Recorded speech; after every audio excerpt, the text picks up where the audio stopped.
कहानी अधूरी मोहब्बत का वादा भाग।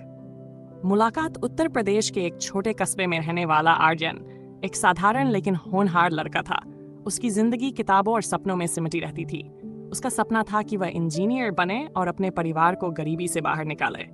दूसरी ओर उसी कस्बे में रहने वाली सहर एक खूबसूरत, समझदार और चुलबुली लड़की थी जो मेडिकल की पढ़ाई कर रही थी। आर्यन और सहर की पहली मुलाकात कॉलेज की लाइब्रेरी में हुई। दोनों ही किताब लेने आए थे और संयोग से दोनों ने एक ही किताब उठाई, फिजिक्स फॉर इंजीनियर्स। उनकी आंखें टकराईं और पहली बार दोनों के दिलों में हल्की सी धड़कन बढ़ी। भाग 2।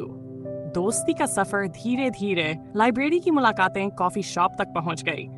किताबों से शुरू हुई बातें अब हंसी मजाक में बदलने लगीं। आर्यन को सहर की मासूम हंसी भाने लगी और सहर को आर्यन का गंभीर और जिम्मेदार स्वभाव। दोनों घंटों तक अपने सपनों के बारे में बातें करते। सहर कहती, मैं डॉक्टर बनकर गरीबों का इलाज करना चाहती हूँ। आर्यन जवाब देता, और मैं इंजीनियर बनकर तुम्हारे लिए एक बड़ा अस्पताल बनाऊंगा। उनके सपनों में एक दूसरे का साथ जुड़ चुका था। दोस्ती धीरे धीरे मोहब्बत में बदल रही थी, मगर दोनों ने खुलकर कभी इजहार नहीं किया। भाग 3। इजहार मोहब्बत। एक दिन बारिश हो रही थी। कॉलेज के कैंपस में सब भाग रहे थे, लेकिन आर्यन और सहर छतरी के नीचे खड़े थे। सहर ने शरारत में कहा, आर्यन, तुम्हें पता है ना, बारिश में लोग अपने दिल की बातें कह देते हैं। आर्यन मुस्कुराया, फिर धीमे स्वर में बोला, सहर, शायद मैं तुम्हें बहुत पहले से पसंद करता हूँ, बल्कि सच कहूँ तो मैं तुमसे प्यार करता हूँ। सहर की आंखों में चमक आ गई। उसने हंसते हुए कहा, तुम्हें इतना सोचने की क्या जरूरत थी? मैं भी तुमसे प्यार करती हूँ। बारिश की बूंदों के बीच उनका इजहार किसी फिल्मी दृश्य से कम नहीं था। जुदाई का इम्तिहान, लेकिन जिंदगी हमेशा आसान नहीं होती। सहर के परिवार वाले चाहते थे कि वह अपनी पढ़ाई पूरी कर शहर जाए और वहां नौकरी करे। दूसरी तरफ आर्यन का परिवार चाहता कि वह अपनी पढ़ाई खत्म करके तुरंत नौकरी पकड़ ले और घर संभाले। धीरे धीरे दूरी बढ़ने लगी। फोन कॉल्स और मैसेजेस में अब पहले जैसी गर्माहट नहीं रही। आर्यन अपने संघर्षों में उलझा था और सहर अपनी नई पढ़ाई में। एक रात सहर ने आर्यन से कहा, शायद हमें कुछ समय के लिए अलग हो जाना चाहिए। सपनों को पूरा करना ज्यादा जरूरी है। आर्यन का दिल टूट गया, लेकिन उसने सहर के फैसले का सम्मान किया। भाग आखिरी मुलाकात। 5 साल बाद आर्यन अब एक सफल इंजीनियर बन चुका था। उसने अपने सपनों को पूरा किया, लेकिन उसके दिल में सहर की याद अब भी ताजा थी।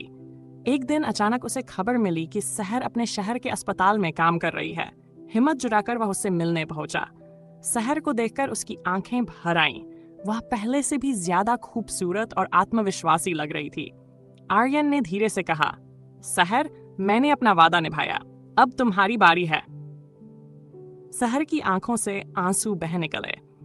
उसने कहा, मैंने भी अपना सपना पूरा किया, लेकिन अफसोस, अब मैं तुम्हारी नहीं हूं। मेरी शादी तय हो चुकी है। आर्यन ने अपनी पीड़ा छुपाते हुए मुस्कुरा कर कहा, शायद यही हमारी मोहब्बत की किस्मत थी। तुम्हें खुश देखना ही मेरे लिए सबसे बड़ी जीत है। दोनों की आंखों में आंसू थे, लेकिन दिल में सुकून था कि उन्होंने सच्चा प्यार किया। भाग शख्स। अधूरी मोहब्बत का वादा। उस दिन के बाद दोनों अपनी जिंदगी में आगे बढ़ गए, लेकिन जब भी बारिश होती, दोनों चुपके से उस दिन को याद करते जब उन्होंने पहली बार मोहब्बत का इजहार किया था। आर्यन हमेशा अपने दिल में यही कहता, प्यार अधूरा हो सकता है, लेकिन उसका एहसास कभी अधूरा नहीं होता।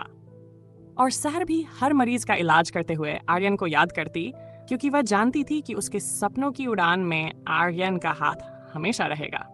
यह कहानी हमें सिखाती है कि सच्चा प्यार हमेशा पाने का नाम नहीं होता, बल्कि किसी को खुश देखने का नाम होता है, इवन अगर वो आपके साथ न हो।